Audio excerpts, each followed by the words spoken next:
O Senhor esteja convosco. Ele está no meio de nós. Proclamação do Evangelho de Jesus Cristo, segundo Mateus. Glória a vós, Senhor. Naquele tempo, disse Jesus aos seus discípulos: Ninguém pode servir a dois senhores, pois ou odiará um e amará o outro, ou será fiel a um e desprezará o outro. Vós não podeis servir a Deus e ao dinheiro. Por isso eu vos digo, não vos preocupeis com a vossa vida, com o que haveis de comer ou beber, nem com o vosso corpo, com o que haveis de vestir. Afinal, a vida não vale mais do que o alimento e o corpo mais do que a roupa? Olhai os pássaros do céu. Eles não semeiam, nem colhem, nem ajuntam armazéns. No entanto, vosso Pai que está nos céus os alimenta. Vós valeis mais do que os pássaros. Quem de vós pode prolongar a duração da própria vida só pelo fato de se preocupar com isso? E por que ficais preocupados com a roupa? Olhai como crescem os lírios do campo. Eles não trabalham nem fiam. Porém, eu vos digo, nem o rei Salomão, em toda a sua glória, jamais se vestiu como um deles.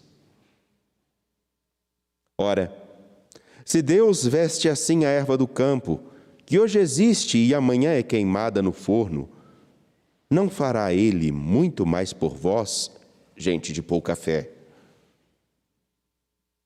Portanto, não vos preocupeis dizendo, o que vamos comer, o que vamos beber, como vamos nos vestir? Os pagãos é que se preocupam com essas coisas. Vosso Pai, que está nos céus, sabe que precisais de tudo isso. Pelo contrário, buscai em primeiro lugar o reino de Deus e a sua justiça, e todas estas coisas vos serão dadas por acréscimo. Portanto, não vos preocupeis com o dia de amanhã, pois o dia de amanhã terá suas preocupações. Para cada dia bastam seus próprios problemas. Palavra da salvação. Glória a vós, Senhor. Por favor, podem se assentar, vocês que aqui vieram, e hoje, nesse dia que começa a dar os traços de um inverno que eu, particularmente, esperava ansioso, porque gosto de sentir frio. Eu gosto do frio, mas eu não gosto de ter o frio dentro de mim. E todos nós corremos o risco, e já, provavelmente, se formos bem honestos, já vimos como algumas vezes nós temos o frio dentro de nós. A frieza da apatia, a frieza da indiferença, a frieza da falta da compaixão, a frieza pela concordância com a violência, a frieza que, enfim, faz com que nós caminhemos um caminho no qual, como uma ponta de gelo, podemos machucar alguém. Mas o frio que está ao nosso redor, ainda que nós o sintamos, podemos nos agasalhar bem, igual vejo o senhor está bem agasalhado. Mas esse que fica aqui dentro, dificilmente fugimos dele. E dificilmente ele não machuca alguém. Por isso, ao ouvir Jesus dizer, vós não podeis servir a dois senhores, eu gostaria, de antes de chegar nesse ponto, apresentar um itinerário tão singular de Paulo e que tem a ver com essa frase de Jesus. Vós não deveis servir a Deus e ao dinheiro. Vós não deveis servir a dois senhores. O dinheiro é como um símbolo, porque todos nós podemos ter os nossos senhores. Ao Senhor nos voltamos quando, de algum modo, precisamos, mas os nossos senhores, aqueles que realmente dão muitas cartas na nossa vida, nem sempre são Ele. E por isso a importância da atenção. E a beleza, antes de chegar nesse ponto, fazer o caminho com Paulo, na carta aos Coríntios, na sua segunda carta aos Coríntios, onde ele vai apresentar: olhem, eu já narrei toda a minha história, o que eu já sofri, mas eu ainda tenho mais uma coisa. Eu tive uma experiência singular, uma experiência mística. Eu, como que fui arrebatado ao céu. Tive uma experiência fabulosa. Mas nunca disse a ninguém, agora estou dizendo. Até porque isso não é um motivo de glória para mim. Alguns, pelo contrário, a partir de determinadas experiências, determinados momentos singulares de oração ou de experiências espirituais, chegam a fazer uma propaganda imensa. É quase que eu tive isso. É quase que uma carta de eleição preferencial. Mas Paulo vai dizer: eu tive isso, porém, para que eu não me gloriasse, eu tenho um espinho na carne. Esse espinho significa uma coisa que o incomoda e faz com que ele olhe para a sua pequenez, faz com que ele olhe para a sua limitação. E esse espinho poderia ser algumas coisinhas. Deixe-me falar, e não é sem sentido, não é importante, porque tem gente que fala tanto desse espinho da carne, mas não para perceber e nem sabe a profundidade do que Paulo está querendo realmente dizer. Alguns vão dizer que esse espinho na carne poderia ser uma ferida que Paulo tinha no rosto, que o deixava, ele tinha uma descrição de ser uma pessoa muito feia, como eu disse ainda essa semana. Aquele nariz de bruxa encurvado, careca, barba rala, um pouquinho comprida, assim, barrigudinho, baixinho, careca. Um bom partido. E sem falar ainda, dizem que não tinha uma fala muito... Para falar não era muito bom, não. Mas o testemunho era qualificado. E poderia ser uma ferida que ele teve no seu rosto, em alguma parte do corpo, que o incomodava muito. E qual de nós não temos feridas que podem até não estar no nosso corpo, mas também estão na nossa história? Podem não ser feridas que marcam o nosso corpo, mas estão aqui.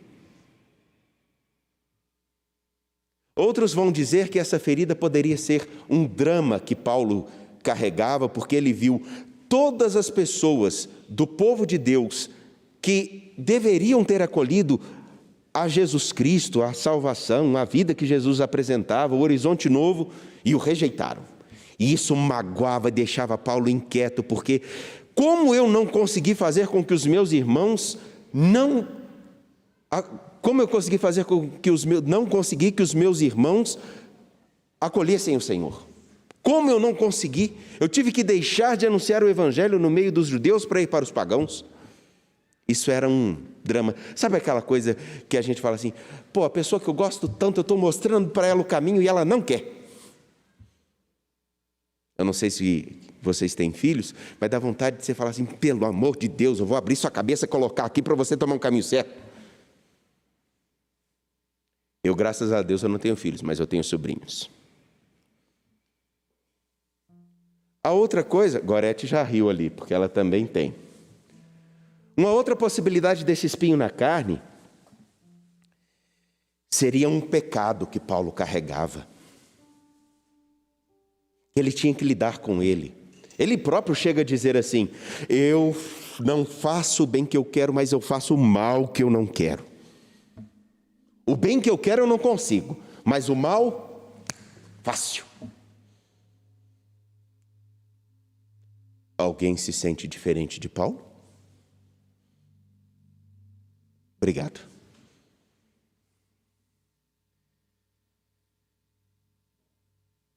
por fim,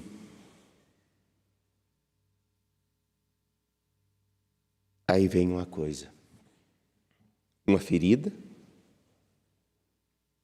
um pecado, uma dificuldade com seus concidadãos,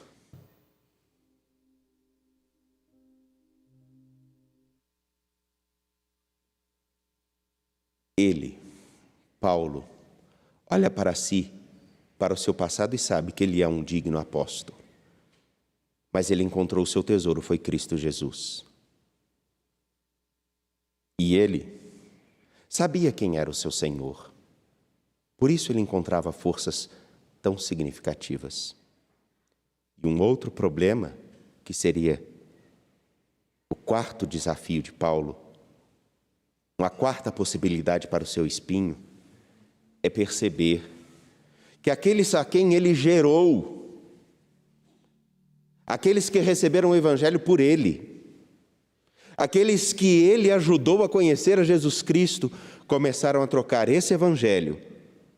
Não somente Paulo, o principal, eles trocaram o Evangelho que Paulo anunciou e que ele recebeu por palavras que poderiam fazer com que seus corações se tornassem mais gelados, mais indiferentes, porque colocavam outro Senhor no lugar de Cristo. Por isso Paulo vai dizer: por acaso vocês se esqueceram que vocês são de Jesus Cristo? Vocês não são de Apolo, vocês não são de Cefas, vocês não são de Paulo, vocês são de Cristo. Vocês estão tirando o alicerce que é Jesus Cristo. E isso seria um outro espinho para Paulo, para dizer assim: tanto que eu fiz e eu ainda não consegui ajudar essas pessoas a conhecerem e a viverem a fidelidade a Jesus Cristo. 4 possibilidades. E todas elas, me perdoem, tocam a cada um de nós. Porque nós podemos servir aos nossos senhores e deixar o Senhor de lado. E termos muitas preocupações que são necessárias. Ninguém vai querer, obviamente, ninguém merece andar com farrapos. Ninguém merece ter uma má alimentação, não ter uma casa. Isso tudo a gente tem que se preocupar, não só para a gente, mas também para os outros. Agora, a gente não pode colocar somente isso no primeiro lugar. Porque de que adianta a gente ganhar tudo, e perder a nós mesmos?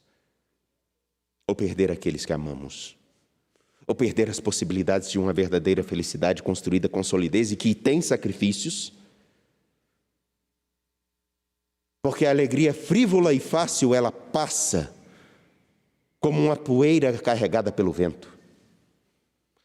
Agora, aquilo que é duradouro, que nos dá segurança, que nos dá completude, é feito na labuta de todo dia, na sinceridade de uma relação que se estabelece não só com Deus, mas também com o desejo de bem para outra pessoa.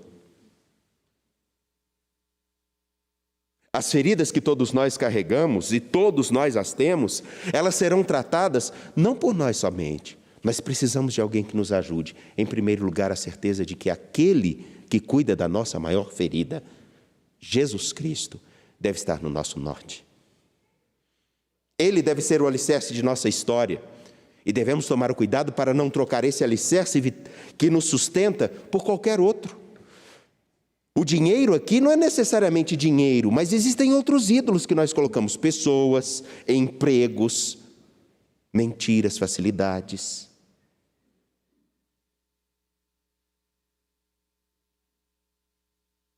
Ele, que deve ocupar o centro de nossa história e ajudar a reconhecer que nós sim, todos nós somos pecadores, mas a dignidade que Ele nos deu, aquilo que Ele reconheceu em nós, precisa ser cultivado e trabalhado. E nós não podemos cometer o erro de não só ver os outros deixando o Evangelho, mas não podemos ser o motivo para que outros abandonem também. E isso, infelizmente, seria, eu digo infelizmente, porque seria até mais fácil. Não depende só de nós, ministros ordenados. Não depende só daqueles que ficam e ajudam nas igrejas com seus ministérios. Depende de cada pessoa que se reconhece como cristão.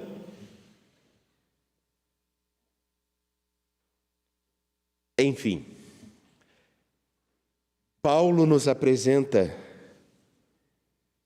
o seu espinho, mas a certeza. Eu tive uma experiência singular com o nosso Senhor. E por essa experiência singular, mesmo sabendo do meu espinho na carne, que pode ser qualquer uma dessas coisas, eu permaneço fiel. E eu desejo ardentemente que vocês também estejam fiéis. E tudo farei para que vocês estejam fiéis, para que nenhum outro Senhor ocupe o lugar que Cristo Jesus deve ocupar no meu e no vosso coração.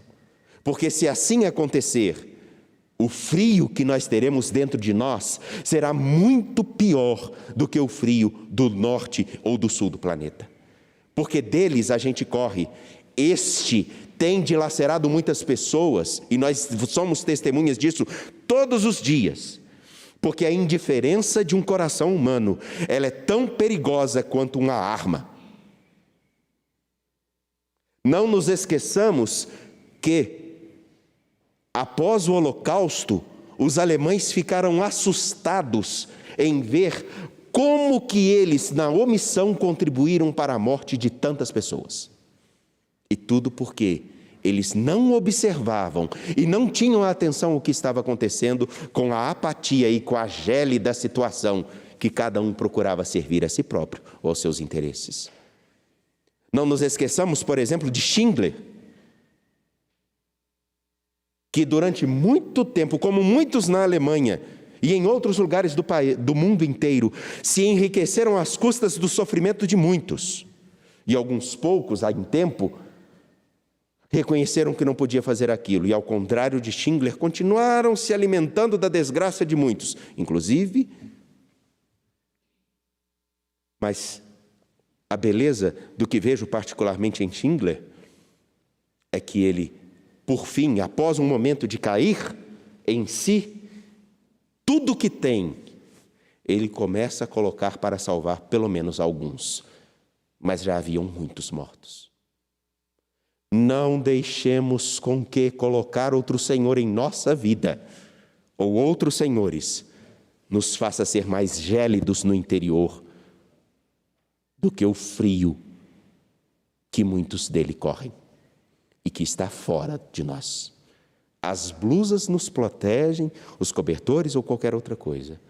Mas este que se crescer dentro de nós e de muitos de nós, ele é capaz de gerar muito mais morte do que imaginamos. Confiando no Senhor da vida, apresentemos nossas preces.